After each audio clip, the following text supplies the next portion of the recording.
बांग्लादेश का जो टूटना था वो बेसिकली एक सियासी गलती थी। वो एक फौजी सरेंडर तो जरूर था, लेकिन ये सियासी गलती थी, और वो 34,000 फौजी थे, 91-92,000 नहीं थे। किसी नेक्स्ट आने वाले शख्स ने या जाने वाले शख्स ने ना सिर्फ उस गलती को तस्लीम किया बल्कि उस पर माजरत की। जय हिंद दोस्तों, पाकिस्तान में नए आर्मी चीफ के नाम का ऐलान हो गया है। लेफ्टिनेंट जनरल असीम मुनीर पाकिस्तान के नए आर्मी चीफ होंगे। असीम मुनीर 29 नवंबर को रिटायर होने वाले जनरल कमर जावेद बाजवा की जगह लेंगे। पाकिस्तान के सूचना मंत्री ने जानकारी दी कि मुनीर को देश की शक्तिशाली सेना का नया प्रमुख बनाया गया है। साथ ही joint chief of staff committee के नए अध्यक्ष के नाम को भी हरी झंडी दे दी है। पीएम शहबाज शरीफ ने लेफ्टिनेंट जनरल शाहिर शमशेद मिर्जा को नया joint chief of staff committee बनाने पर अपनी सहमति दे दी है। जो बड़े बड़े ब्लंडर किए हैं फौज ने, जो 3 बड़े ब्लंडर थे, जो अयूब खान के मार्शल्ला से लेकर जनरल ज़िया और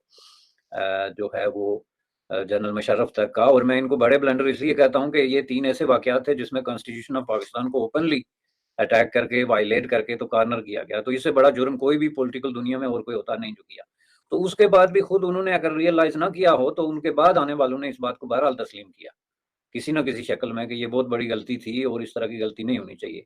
तो अगर आप इस बात को तस्लीम कर सकते हैं तो ये कह देना जो कुछ इन्होंने कहा, ये तो उसके मुकाबले में बहुत ही माइल्ड किस्म का एक जो है स्टेटमेंट है।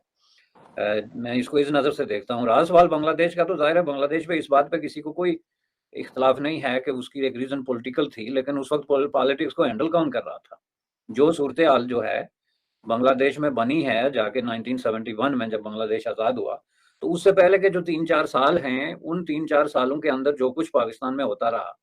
जिस तरह के हालात उस वक्त वहाँ पे मौजूद थे, जिस तरह का रजीम उस वक्त इन प्लेस था, उस सारी की मौजूदगी में ये कहना कि ये कोई सियासी गलती थी, तो मैं समझता हूँ कि ये हकायक से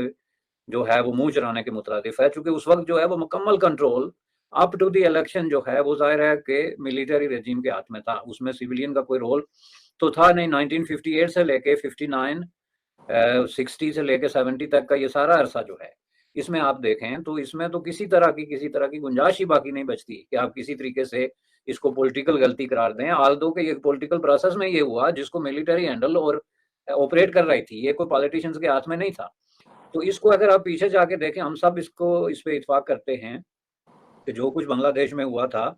उसके डिफरेंट डायमेंशंस हैं, लेकिन एक बात तय थी कि उसमें फौज का एक बहुत बड़ा अंसर इस बात पे ऑलरेडी क्लियर था कि इसको किसी न किसी तरीके से बांग्लादेश से जान छुड़ाई जाए। अब इस पे जनाब ये कोई सीक्रेट नहीं है, रिपीटेडली इस तरह के डॉक्यूमेंट्स, स्टेटमेंट्स और लोगों की वर्बल गवाही जो है वो आपके सामने आई है, जिसमें अयूब खान ने मुख्तलिफ लोगों को कहा या किसी और ने भी जो उस वक्त मामला चला रहे थे कि किसी तरीके से अगर ऐसे कोई रास्ता निकलता है कि बंगालियों से जान छूट जाए तो ये बेहतर है। तो इसको एक उस वक्त एक जज्बाती अंदाज में एक ट्रेजेडी बना के पेश किया गया। आप एक ऐसे अमल को ट्रेजेडी बना के पेश नहीं कर सकते जिसमें आप पहले से 100% क्लियर हों कि हमारे मसाइल का सबसे बड़ा सोल्यूशन यही है कि बांग्लादेश जो है वो अपनी जो जियोग्राफिकल प्रॉक्सिमिटी और जो आबादी के लिहाज से हमारे लिए एक अजाब है, और इसका अलहदा होना ही दरअसल हमारी तरक्की का एक राज है। जब आप इस बात पे मुतफिक हों तो बांग्लादेश को एक ट्रेजिक टर्न दे के अगर आप अलग करते हैं तो उसकी फिर जिम्मेदारी जो है वो आप नहीं लगा सकते। दूसरी मैं चीज़ आपको बता दूं कि 1956 में जो है एक रिपोर्ट आई थी यूनाइटेड स्टेट ऑफ अमेरिका की खुफिया एजेंसियों की तरफ से, जिसकी में ये असेसमेंट थी कि आइंदा 3-4 साल में जो है वो पाकिस्तान में क्या होगा। ये मैं 55 से लेके बात कर रहा हूँ जब पाकिस्तान ने अभी अभी 1954 का मिलिट्री पैक्ट साइन किया था यूनाइटेड स्टेट ऑफ अमेरिका के साथ, जिसका मतलब ये था कि उस वक्त जो है वो one of the best ally जिसको आप कहते हैं वो पाकिस्तान कंसिडर होता था, टॉप एलाइज में से एक जो है, चूंकि उसने एक वाहिद मुल्क था जो उनके अपने डोमेन से बाहर जिसने इस तरह का एक मिलिट्री अलायंस साइन किया था। तो उसमें आप ये समझ लें कि पाकिस्तान यूएस रिलेशनशिप अपने टॉप पे थी। उसमें जो रिपोर्ट आई उसमें कौन लोग शामिल थे? सीआईए तो खैर उसमें प्रिंसिपल एजेंसी थी जिसने उस रिपोर्ट को कलेक्ट किया, लेकिन उसमें फौज जो है उनकी जो बहरी सारे जो एयरफोर्स सब का उसमें इनपुट था, और वो बाकायदा आप देखें तो उनके डी क्लासीफाइड डॉक्यूमेंट में है कि इन सब ने उसमें शमूलियत की। तो उसमें उन्होंने क्लियर ये कहा था कि आइंदा 3-4 सालों में पाकिस्तान में ये जो कॉन्फ्लिक्ट चल रहा है ईस्ट वर्सेस वेस्ट, ये इंटेंसिफाई हो जाएगा और इसके नतीजे में इनके दरमियान एक बहुत बड़ा जो है वो एक रिफ्ट आएगी, जिसके नतीजे में बांग्लादेश जो है वो अलग हो सकता है। तो जाहिर है कि वो रिपोर्ट जो है वो उस वक्त अयूब खान के साथ शेयर की गई, और उस वक्त चूंकि पाकिस्तान और अमेरिका जो है वो इंटेलिजेंस रिपोर्ट शेयर करते थे, इसलिए कि उस वक्त इनके दरमियान जो अलायंस था वो इसी बुनियाद पे था, इंटेलिजेंस शेयरिंग का, मिलिट्री एड का, फाइनेंशियल एड का, हर चीज़ का।